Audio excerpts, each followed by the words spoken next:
Gajłan to jeden z najbardziej lubianych i najczęściej używanych przez miłośników herbaty naczyń do parzenia, a zarazem jest to coś, co budzi przerażenie, ponieważ wiele osób, które dopiero ma zacząć używać gajłana, no, troszeczkę się zastanawia, jak to złapać bez rączki, jak to wylać bez dzióbka, bez sitka, właściwie tylko czarka z pokrywką. Warto przybliżyć nieco gajłan i warto go polecić i promować. Niech jak najwięcej osób parzy w gajłanie.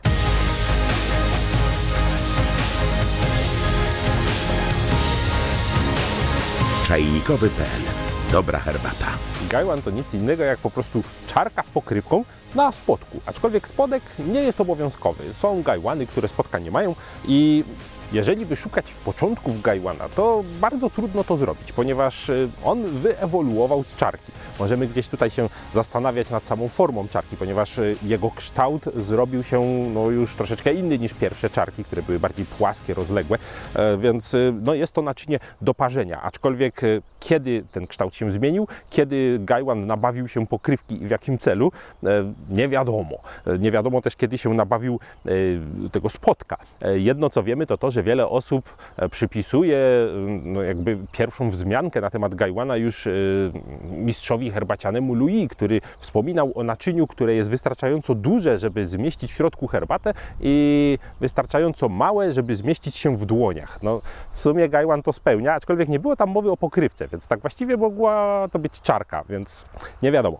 Tak czy inaczej, początkowo z gajłana po prostu pito. Była to czarka, która służyła do picia, nie do parzenia, a tak w ogóle to do parzenia i picia jednocześnie. Wieczko tak właściwie służyło tylko do tego, żeby zapobiegać dostawaniu się fusów do ust i niekoniecznie uchylano ją tak jak dziś się to robi, żeby się po prostu napić z gajłana. Zdarzało się, że po prostu odgarnialiśmy tą pokrywką fusy i piliśmy w ten sposób. Jako że czarka często parzyła, to w końcu dorobiono do tego spodek, żeby łatwiej było to chwycić i podnieść, a sama koncepcja parzenia w gajłanie, używania go właściwie w formie czajniczka pochodzi jakoby z Tajwanu i wcale nie jest taka stara, ponieważ bardzo szybko rozlało się to po całych Chinach i teraz właściwie mało kto w naszej kulturze tutaj herbacianej pija prosto z gajłana, aczkolwiek w Chinach ciągle jest to popularne, zwłaszcza gdzieś tam w mniej zurbanizowanych miejscach. Niemniej no, herbaciarze w gajłanie teraz parzą. Współcześnie spotykane gajłany mogą być w różnych rozmiarach, kształtach, no, najczęściej nawiązują do tego tradycyjnego, aczkolwiek też mogą się różnić szczegółami. No i oczywiście wykonane mogą być z różnych materiałów. Przede wszystkim piękna, oko cieszy porcelana i szkło służą raczej do parzenia herbat troszeczkę wymagających niższej temperatury, czy może raczej nie wymagających wrzątku. Mamy za to też dostępne sporo gajłanów, które są wykonane już z gliny i która lepiej trzyma temperaturę, ma grubsze ścianki, ale może są też troszeczkę mniej estetyczne. Każdy pewnie kolekcjonuje gajłany do różnych herbat, ale mówi się, że zaletą gajłana jest to, że można właściwie zaparzyć w nim wszystko, że jest to naczynie uniwersalne, naczynie neutralne, pozwalające nie tylko cieszyć się naparem herbacianym w samotności czy w grupie, ale także ocenić jego jakość właśnie używając kilku identycznych gajłanów.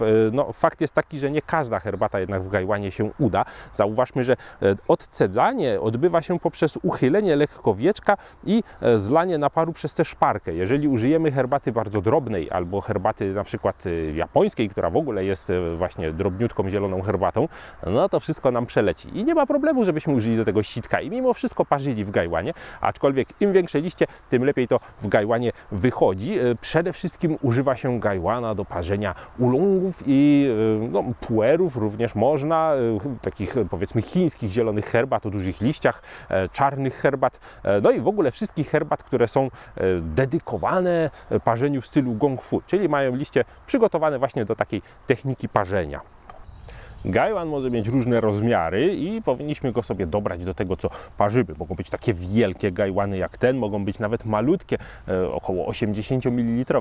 W każdym razie najczęściej spotykamy ponad 100 ml, 120 do 150 to są takie standardowe gajłany i oczywiście powinniśmy parzyć w nich techniką gong fu, czyli wschodnią techniką, gdzie stosujemy dużą dozę herbaty, no i mało wody, więc tutaj nawet trzykrotność tego, co normalnie byśmy zaparzyli. Stąd na taki gaiwan sypiemy nawet 6 gramów herbaty, nawet 8, zależy której. Im ciaśniej zwinięta, tym powinno być jej więcej. Nie martwmy się, jeżeli nie uda nam się zmieścić herbaty w gaiwanie, ponieważ sypiemy i w momencie, gdy zalewamy, ona jednak trochę opada, będziemy w stanie zamknąć pokrywkę. No i właśnie tak się to parzy.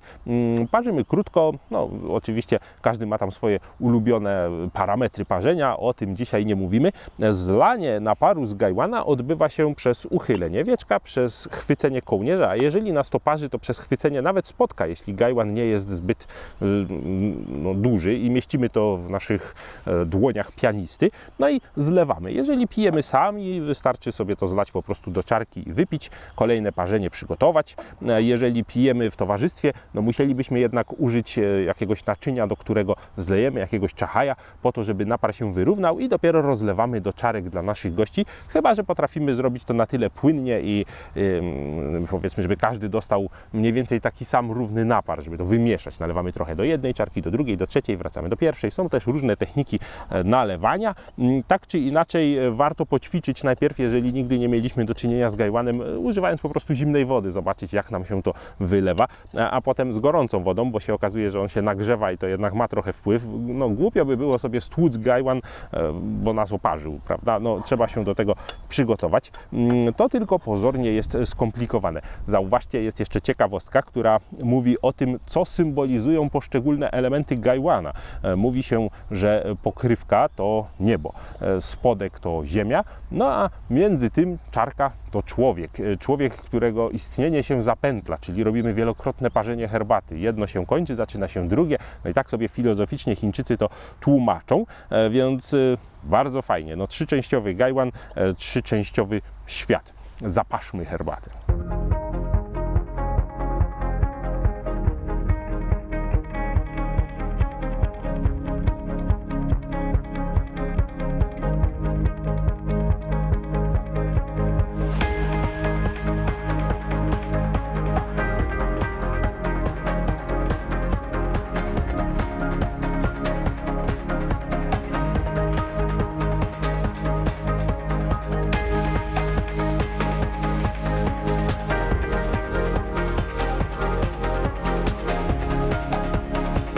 Uwielbiam osobiście parzyć używając gaiwana. Ma to wiele zalet, między innymi na przykład to, że herbata nam nie stygnie, ponieważ robimy jej jednorazowo niewielką ilość. Przez wiele godzin możemy sobie pić z takiego jednego gaiwana, dolewając i ciągle mieć świeży napar. Co innego, gdybyśmy przygotowali sobie litrowy, od razu gotowy czajnik. Poza tym aromat herbaty parzonej tą techniką jest dla mnie zniewalający. Ciekawi jesteśmy, czy Wy używacie gaiwanów na co dzień, czy lubicie, czy macie ulubioną technikę, czy macie ulubioną herbatę parzenia w gaiwanie i jak to w ogóle u Was z gaiwanami jest. Przyjdźcie do nas. Do zobaczenia na czajnikowy.pl.